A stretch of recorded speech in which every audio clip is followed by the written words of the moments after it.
हे welcome back.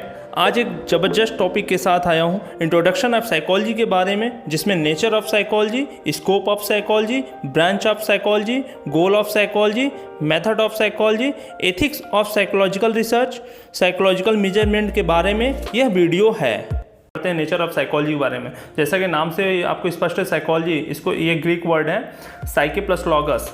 साइके यानी मन, logos यानी स्टडी, मन का अध्ययन। इसे और इजी लैंग्वेज में जाने तो psychology is the science of behaviour and mental process. मनोविज्ञान एक ऐसा विज्ञान है जो व्यक्ति के systematically observable behaviour and mental process का स्टडी करता है। बस याद रखिएगा, बिहेवियर एंड मेंटल प्रोसेस का स्टडी करता है। ओके, वो भी सिस्टमैटिकली ऑब्जर्वेबल बिहेवियर।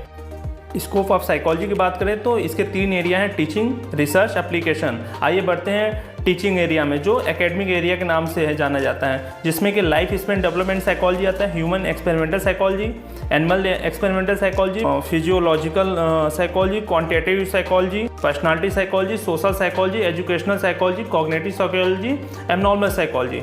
आइए बढ़ते हैं लाइफ स्पेन डेवलपमेंट साइकोलॉजी के बारे में जानते हैं। यह एक डेवलपमेंटल साइकोलॉजी होता है जिसमें व्यक्ति के बचपन से लेकर उसके ओल्ड एज तक के बारे में, intelligence, muscular, emotion, social, language development के बारे में जाना जाता है। उसके बाद आते हैं ह्यूमन एक्सपेरिमेंट साइकोलॉजी। यह एक ऐसा क्षेत्र है, एरिया है, जहां व्यक्ति के उन सभी व्यवहारों का स्टडी किया जाता है जिस पर एक्सपेरिमेंट करना संभव, जैसे site, hearing, thinking, learning etcetera. Animal experimental psychology भी सेम यही होता है, बशर्ते इसमें ह्यूमन बिहेवियर या ह्यूमन बॉडी की जगह एनिमल बिहेवियर या एनिमल बॉडी पर एक्सपेरिमेंट किया जाता है। अब बात करते हैं फिजियोलॉजिकल साइकोलॉजी। यह एक साइकोबायोलॉजी होता है, इसमें या तो इसे कहते हैं साइकोफिजियोलॉजी, जिसमें कि व्यक्ति के व्यवहार पर फिजिकल डिटरमिनेंट्स के प्रभाव का स्टडी किया जाता है। अब बात करते हैं क्वांटिटेटिव साइकोलॉजी के बारे में। इसे मैथमेटिकल साइकोलॉजी भी कहा जाता है, क्योंकि इसमें स्टैटिक्स और मैथमेटिक्स होता है, जिसमें test, scale, numerical score etcetera आते हैं। अब बात करते हैं साइकोलॉजी ऑफ पर्सनालिटी के बारे में। ये भी एक सामान्य असमान व्यक्तियों के शील गुणों यानी ट्रेड्स के आधार पर व्यक्तियों में किस टाइप के पर्सनालिटी डेवलप हो रहे हैं, कैसे हो रहे हैं, इसके बारे में जानना या स्टडी करना होता है। सोशल साइकोलॉजी समाज मनोविज्ञान का स्टडी एरिया में समूह का व्यक्ति पर पड़ने वाले प्रभाव तथा व्यक्ति का समूह पर पड़ने वाले प्रभाव का स्टडी किया जाता है, जैसे prejudice, interpersonal determinants, aptitude, attitude, problem solving etcetera. Next है कॉग्निटिव साइकोलॉजी। ये एक मेंटल प्रोसेस होता है जिसमें perception, thinking, learning, intelligence, memory etcetera पे स्टडी किया जाता है। एबनॉर्मल साइकोलॉजी की बात करें तो ये मैलाप्रैप्टिव बिहेवियर या एबनॉर्मल साइकोलॉजी के कॉजेज, सिम्टम्स, टाइप एक्सेट्रा का, जिसे हम साइकोपैथोलॉजी के नाम से भी जाने जाते हैं। नेक्स्ट है एजुकेशनल साइकोलॉजी। यह भी एक टीचर स्टूडेंट के इंटरेक्शन से रिलेटेड स्टडी किया जाता है, जिसमें कि टीचर सिलेक्शन, ट्रेनिंग एक्सेट्रा। अब बात करते हैं नेक्स्ट एरिया, रिसर्च एरिया के बारे में। रिसर्च एरिया को अप्लाइड साइकोलॉजी भी कहा जाता है, एरिया ऑफ अप्लाइड साइकोलॉजी। यह रिसर्च बेस्ड होता है जिसमें प्रैक्टिकल एक्सपेरिमेंट होता है। इसमें clinical psychology, community psychology, counselling psychology, school psychology, industrial psychology, last military psychology. अब नेक्स्ट बात करते हैं एप्लीकेशन एरिया में, जिसमें कि environment psychology, health psychology, correlational psychology, aerospace psychology, forensic psychology, sports psychology, political psychology, geo psychology, cross cultural psychology, psychology for woman, economic psychology, traffic and transport psychology. ऐसे बहुत से area हैं जो कि psychology के एक नया स्कोप, बहुत ब्रॉड एरिया में इसका स्कोप है। तो आइए अब चलते हैं ब्रांचेज ऑफ साइकोलॉजी के बारे में। ब्रांचेज ऑफ साइकोलॉजी 2 टाइप्स होते हैं, pure psychology and applied psychology. अभी तक जो भी हमने बताया वो स्कोप था कि साइकोलॉजी का स्कोप कहाँ कहाँ है, किस एरिया में है। ब्रांच ऑफ साइकोलॉजी 2 टाइप्स होते हैं, pure psychology and applied psychology. Pure psychology वो होता है जिसमें फ्रेमवर्क होता है, थ्योरी होता है, थ्योरी बेस्ड होता है, इसमें फॉर्मुलेशन प्रिंसिपल होता है। बट अप्लाइड साइकोलॉजी जो होता है उसमें जितने भी थ्योरी, प्रिंसिपल या टेक्निक होते हैं वो सब प्रैक्टिकल बेस्ड पे, हमारे बिहेवियर पे प्रैक्टिकल बेस शेप पे होता है। यहाँ पे फ्रेमवर्क शेप पे होता है pure psychology, but applied psychology practical shape पे होता है, एक्सपेरिमेंटल प्रैक्टिकल, जिसमें एक्सपेरिमेंट किया जा सकता है। ओके, तो आइए चलते हैं प्योर साइकोलॉजी के बारे में। प्योर साइकोलॉजी के अंडर आते हैं general psychology, abnormal psychology, social psychology, physiological psychology, para psychology, geo psychology, developmental psychology, experimental psychology. Next इसमें अप्लाइड साइकोलॉजी में आते हैं जो प्रैक्टिकल शेप में होते हैं, एक्सपेरिमेंटल बेस्ड पे होते हैं।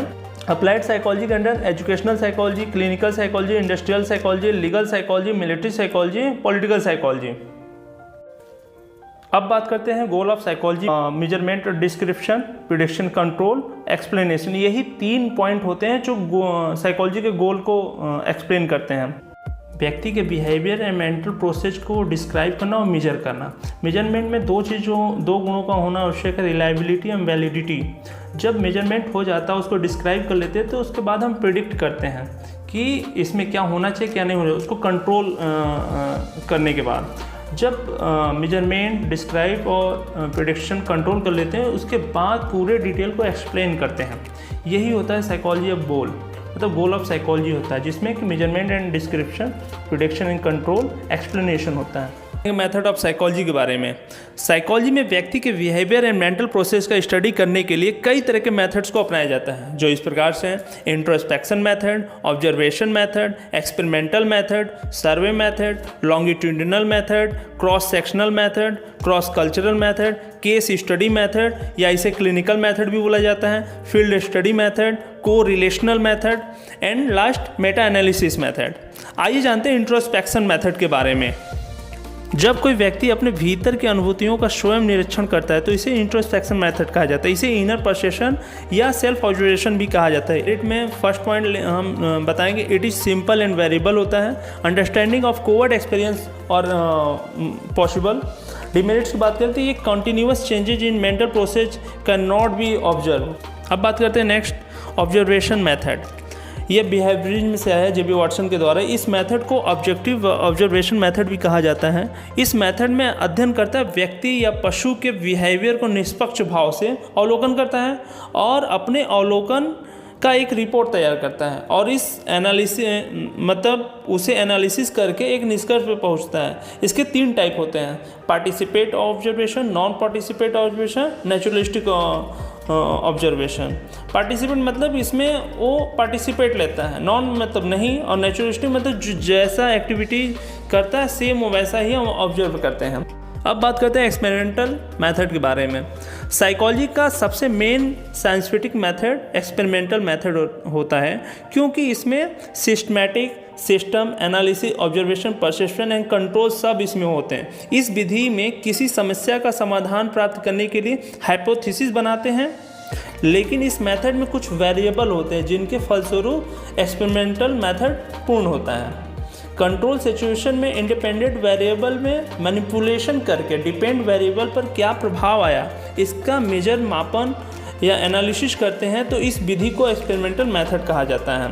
इसके मेरिट, डिमेरिट्स की बात करें तो मेरिट में मोर रिलायबल, वैलिडिटी होती है एंड ऑब्जेक्टिविटी और रेप्लिकेशन के इसमें क्वालिटी होते हैं। डिमेरिट्स की बात करते हैं तो इसमें कंट्रोल वेरिएबल के कारण ये आर्टिफिशियल हो जाता है। आर्टिफिशियल होने के कारण इसमें नेचुरली डेटा नहीं मिल पाता है। अब बात करते हैं सर्वे मेथड। इस विधि में एक निश्चित सैंपल द्वारा निश्चित प्रश्नों पर उनके विचार, प्रतिक्रिया या राय पूछकर डेटा एकत्र किया जाता है और उस डेटा का साइकोलॉजिकल एनालिसिस किया जाता है। यहाँ पर सैंपल से तात्पर्य व्यक्तियों की संख्या जिन्हें स्टडी में शामिल किया जाता है। सर्वे मेथड में डेटा 4 मेथड द्वारा कलेक्ट किया जाता है: इंटरव्यू सर्वे, मेल सर्वे, पैनल सर्वे, टेलीफोनिक सर्वे। अगर इसके मेरिट्स की बात करें तो इसमें जनरलाइजेशन होता है, कम समय में अधिक से अधिक व्यक्तियों से डेटा कलेक्ट किया जाता है। डिमेरिट्स की बात करें तो नॉन इन्फेंट होता है, शीशों पर यह नहीं किया जा सकता है और वैलिडिटी में इसके शक बना रहता है। अब बात करते हैं लॉन्गिट्यूडिनल मेथड के बारे में। जैसा कि इसके नाम से ही स्पष्ट है, लॉन्ग टाइम तक चलने वाला टाइम इंटरवल मेथड, अर्थात व्यक्तियों के एक ही समय ग्रुप का स्टडी कई बार अलग अलग टाइम इंटरवल पर उनके फिजिकल बिहेवियर, मेंटली गुणों में होने वाले परिवर्तनों के आधार पर किया जाता है। For example language development, motor development, cognitive development etcetera. अगर इसके मेरिट, डिमेरिट्स की बात करें तो मेरिट में इसके बिहेवियर एंड मेंटल प्रोसेस में होने वाले क्रमिक परिवर्तनों का स्टडी हो जाता है। टाइम इंटरवल रिप्लिकेशन डेटा की वजह, टाइम इंटरवल की वजह से इसमें रिलायबल डेटा मिल जाता है। डिमेरिट्स की बात करें तो इसमें लॉन्ग टाइम पीरियड चलता है और लॉन्ग टाइम पीरियड होने के कारण इसमें वैलिडिटी में कमी होने लगती है क्योंकि सब्जेक्ट की संख्या धीरे धीरे लॉन्ग टाइम की वजह से कम होने लगता है। क्रॉस सेक्शनल मेथड की बात करें, इस मेथड में व्यक्तियों के अलग अलग आयु, उम्र व सामाजिक आर्थिक स्तरों का कई समूह बनता है और इस समूह का वन टाइम स्टडी किया जाता है। स्टडी मेजर करने के बाद आपस में मतलब समूहों में तुलना किया जाता है। इसके मेरिट डिमेरिट्स की बात करें तो इसके मेरिट में टाइम सेविंग होता है, धन की बचत यानी कि मनी शेविंग हो जाती है, कम खर्च आते हैं। डिमेरिट्स की बात एज डिफरेंट के कारण इसमें वैलिडिटी में विश्वसनीयता नहीं रहती है, ग्रुप लेवल डिफरेंट भी हो जाते हैं। अब बात करते हैं क्रॉस कल्चरल मेथड। इस विधि में दो या दो से अधिक समाज से लिए गए डेटा का तुलनात्मक स्टडी किया जाता है। इसमें मेन जो यूनिट होता है व्यक्ति न होकर सोशल कल्चर मेन होता है। केस स्टडी मेथड की बात करते हैं, इस मेथड में साइकोलॉजिस्ट किसी एक व्यक्ति के व्यवहार को समझने के लिए उसके जीवन के सभी तरह की घटनाओं का विस्तृत रूप से हिस्ट्री तैयार करता है। एक क्लिनिकल साइकोलॉजिस्ट द्वारा व्यक्ति के पैथोलॉजिकल सिम्टम्स को पहचान करने तथा उसके कारणों का पता लगाने में इस विधि का उपयोग किया जाता है। केस स्टडी प्रारूप हम बनाते हैं तो ऐसे सबसे पहले उसकी प्राइमरी इंफॉर्मेशन लेते हैं, पास्ट हिस्ट्री लेते हैं, प्रेजेंट कंडीशन समझते हैं। अगर इसको और सिस्टमेटिकली जानने की कोशिश करें तो वो इस प्रकार से है। उस जो व्यक्ति के बारे में आइडेंटिफाइंग इंफॉर्मेशन लेते हैं जिसमें रोगी का नाम, उसका उम्र, एज, सेक्स, एड्रेस, उसका रिलीजन, उसका ऑक्यूपेशन आदि। उसके बाद प्रॉब्लम जानने की कोशिश करते हैं। फिर इसके बाद रीजन ऑफ रेफरल जानते हैं, मतलब हमारे पास क्यों आया है। फिर उसके बाद फैमिली हिस्ट्री जानते हैं, हेल्थ एंड मेडिकल हिस्ट्री जानते हैं, स्कूल एंड एजुकेशनल बैकग्राउंड जानते हैं, पर्सनल एंड सोशल एडजस्टमेंट पूछते हैं, वर्क एंड ऑक्यूपेशनल रिकॉर्ड उसका कैसा है, मैरिटल हिस्ट्री एंड एडजस्टमेंट जानते हैं। फिर उसके बाद पर्सनालिटी डिस्क्रिप्शन उसका लेते हैं, उसकी पर्सनालिटी कैसी है। लास्ट में ये देखते हैं कि वो सिफारिश किसकी सिफारिश है, यानी कि रिकमेंडेशन किसके थ्रू आया और उसका प्रेडिक्शन क्या है यहाँ आने का। ये सब जानने के बाद केस हिस्ट्री तैयार करने में साइकोलॉजिस्ट कुछ टेक्निक अपनाते हैं, जैसे interview, questioner, personality test, scale, etcetera. फिर उनके माता पिता, दोस्त, पड़ोसी आदि का इंटरव्यू लिया जाता है। उसके बाद केस हिस्ट्री डेटा को एनालाइज किया जाता है। उसके आधार पर व्यक्ति के व्यवहार के बारे में एक सामान्य निष्कर्ष पर पहुंचा जाता है। इसके मेरिट डिमेरिट्स की बात करें तो मेरिट में इन डेप्थ इन्फॉर्मेशन मिल जाता है, एक्सप्लोरेटरी रिसर्च मेथड और यूज्ड हो जाता है। इसके डिमेरिट्स की बात करते हैं, टाइम कंज्यूमिंग है, can not generalise the find. अब बात करते हैं फील्ड स्टडी मेथड के बारे में। यह एक तरह का ऑब्जर्वेशन मेथड है या नेचुरलिस्टिक ऑब्जर्वेशन मेथड है जिसमें प्रेक्षक व्यक्ति के व्यवहार का अध्ययन करता है या उसके नेचुरल प्लेस में जाकर के स्टडी करता है। For example school, college, factory, office, house extra में जाकर एकदम सेम एक्टिविटी सेम उसके नेचुरल प्लेस पे जाकर स्टडी ऑब्जर्व करते हैं हम। इसके मेरिट डिमेरिट्स की बात करें तो रियलिस्टिक डेटा है, सोशल इंट्रैक्शन है टू ऑब्जर्वेशन है। डिमेरिट्स की बात करें टाइम एंड मनी ज़्यादा लगता है, कंटिन्यूअस हेल्प इसमें लेना पड़ता है। कोर रिलेशनल मेथड, यह नॉन एक्सपेरिमेंटल मेथड है जिसमें दो या दो से अधिक वेरिएबल के बीच संबंधों का पता लगाया जाता है। जब दो वेरिएबल के बीच मजबूत सहसंबंध या को रिलेशन होता है तो प्रिडिक्शन करना इजी व परफेक्ट होता है। जैसे फॉर एग्जांपल तनाव बढ़ने से बीमारी बढ़ती है और स्ट्रेस कम होने से बीमारी में कमी होती है। यहाँ स्ट्रेस व बीमारी दो वेरिएबल है। इसके मेरिट डिमेरिट्स की बात करें तो मेरिट्स में प्रिडिक्शन एंड डिस्क्रिप्शन है और इथिकल कॉन्सेप्ट के कारण इसको लिया जाता है। डिमेरिट्स के बाद ये नॉन एक्सपेरिमेंटल मेथड है और इसके जनरलाइजेशन वैलिडिटी में कमी पाई जाती है। मेटा एनालिसिस की बात करें तो मेटा एनालिसिस एक कॉम्प्लेक्स स्टैटिस्टिकल मेथड है जिसमें शोधकर्ता एक टॉपिक पर कई तरह के अलग अलग किए गए स्टडी को एक साथ कंबाइन करके अपने हाइपोथेसिस को सिद्ध करने के लिए एक जनरल कॉन्सेप्ट दे देता है। फॉर एग्जांपल जैसे हमें एक टॉपिक को जानने के लिए हम गूगल पर कई सारे बुक्स को देखते हैं, पढ़ते हैं, स्टडी करते हैं और उसके बाद उस टॉपिक के प्रति अपना माइंडसेट तैयार करते हैं। इथिक्स ऑफ साइकोलॉजिकल रिसर्च के बारे में आइए जानते हैं। किसी रिसर्च को स्टार्ट करने के पहले उसे एक कमेटी या बोर्ड से गुजरना होता है जो रिसर्च के इथिकल एस्पेक्ट पर विचार करता है। इस कार्य में वस्तुनिष्ठता लाने के लिए APA यानी कि अमेरिकन साइकोलॉजिकल एसोसिएशन ने इथिकल गाइडलाइन बना रखा है जिनका पालन रिसर्च करने वाले साइकोलॉजिस्ट को अनिवार्य रूप से करना चाहिए। आइए जानते हैं प्रिंसिपल ऑफ APA गाइडलाइन के बारे में। Principle of informed consent, principle of confidentiality, principle of deception, freedom to participate और subject protection and right, minimise the risk of harm to participant. सबसे पहले बात करें प्रिंसिपल ऑफ इन्फॉर्म्ड कंसेंट के बारे में। इस नियम के अनुसार रिसर्चर रिसर्च करने से पहले अपने सब्जेक्ट या पार्टिसिपेंट्स को 3 बातों की सूचना देता है। First, what is nature of research, या शोध का स्वरूप क्या है। रिसर्च में समस्या द्वारा प्रभावित होने वाले फैक्टर के बारे में बता देना चाहिए। पार्टिसिपेंट को रिसर्च से आज़ादी होना चाहिए, यानी कि उसमें फ्रीडम होना चाहिए। सेकेंड आते हैं प्रिंसिपल ऑफ कॉन्फिडेंशियलिटी के बारे में। इस नियम के अनुसार रिसर्चर सब्जेक्ट या पार्टिसिपेंट से जो भी डेटा प्राप्त होता है उसे रिसर्चर गोपनीय रखेगा। यह विश्वास पार्टिसिपेंट या सब्जेक्ट को शोधकर्ता या रिसर्चर द्वारा देना चाहिए। अब बात करते हैं प्रिंसिपल ऑफ डिसेप्शन के बारे में।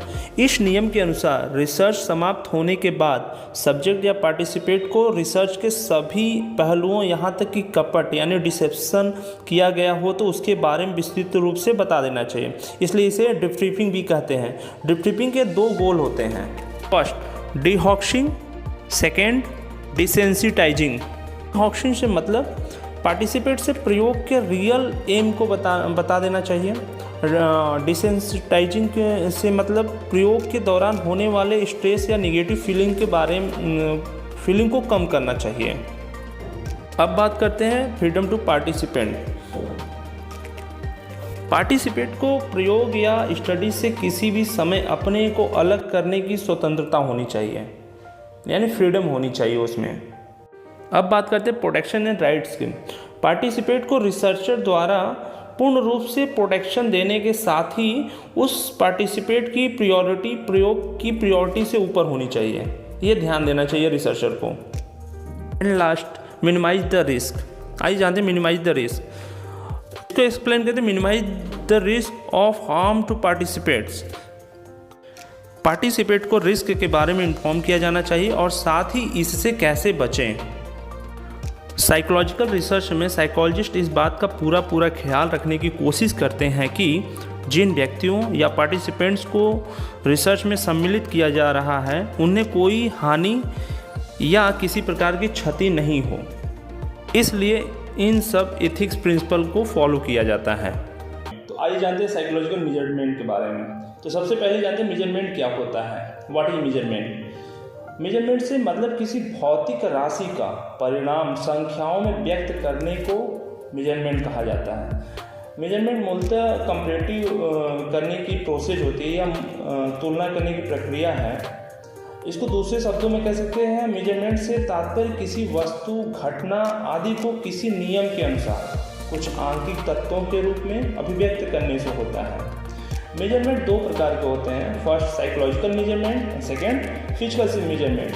साइकोलॉजिकल मेजरमेंट से तात्पर्य व्यक्ति के मानसिक गुणों, आदतों, मनोवृत्तियों आदि के मापन से होता है। फिजिकल मेजरमेंट से तात्पर्य जो ऐसी वस्तुओं या चीज़ों का मापन किया जाता है जो वातावरण में भौतिक रूप से ठोस ढंग से उपस्थित रहते हैं। साइकोलॉजिकल रिसर्च में मेजरमेंट के 4 लेवल होते हैं और इन लेवल्स को मेजरमेंट स्केल भी कहा जाता है। ये 4 प्रकार के होते हैं scale. First, nominal scale, ordinal scale, interval scale and last ratio scale. Nominal scale की बात करते हैं। इस प्रकार के मेजरमेंट में रिसर्चर संख्या या अंक का प्रयोग व्यक्तियों, वस्तुओं या समूहों की पहचान या उनका नामकरण करने के लिए उपयोग करता है। फॉर एग्जाम्पल, व्यक्तियों को पुरुष व महिला 2 वर्गों में वर्गीकृत यानी क्लासिफिकेशन करना। अब बात करते हैं ऑर्डिनल स्केल के बारे में। इस मेजरमेंट में संख्याओं द्वारा व्यक्तियों या वस्तुओं के रैंक ऑर्डर का पता चलता है। इस तरह के मेजरमेंट में रैंक को असेंडिंग ऑर्डर या डिसेंडिंग ऑर्डर में व्यवस्थित किया जाता है। इस मेजरमेंट में यह पता चलता है कि वस्तु या व्यक्ति दूसरे वस्तु या व्यक्ति से बड़ा है या छोटा है, भारी है या हल्का है आदि। यह एक तुलनात्मक मेजरमेंट है। इसका ज़्यादातर use median, percentile, rank difference, correlation आदि में किया जाता है। अब बात करते हैं इंटरवल स्केल के बारे में। एक इंटरवल स्केल वह होता है जहां क्रम होता है और दो मानों के बीच का अंतर सार्थक होता है, यानी सिग्निफिकेंट होता है। इस फॉर एग्जांपल फ़ारेनहाइट, थर्मामीटर में फ़ारेनहाइट और सेल्सियस इसका, और इंटेलिजेंस स्केल में इसका मेन एग्जांपल देखा जाता है। इसका यूज मैथमेटिक्स, स्टैटिक्स में standard deviation, Pearson R, T test, F test आदि में किया जाता है। अब बात करते हैं रेशियो स्केल के बारे में। इस मेजरमेंट में नॉमिनल, ऑर्डिनल, इंटरवल स्केल के सभी गुणों के साथ इसमें एक रियल शून्य पॉइंट भी होता है। रेशियो स्केल एक प्रकार का परिवर्तनशील मेजरमेंट स्केल है जो प्रकृति में मात्रात्मक है। फॉर एग्जांपल इसको ऐसे समझ सकते हैं, पैसा, मनी, एज, वेट, हाइट। यहाँ पे एज को हम लेते हैं, आप किस एज वर्ग में आते हैं? 20 साल से कम है, 21 से 30 वर्ष में है, 31 से 40 वर्ष में है, 41 से 50 वर्ष में है, या 50 वर्ष से अधिक वर्ष। या एज का ये रेशियो स्केल का एक एग्जाम्पल है। साइकोलॉजी से रिलेटेड और भी जानकारी के लिए कमेंट करें और हमारे चैनल इनसाइट पी को सब्सक्राइब करें, बिकॉज आपको नेक्स्ट वीडियो मिलता रहे। And thank you.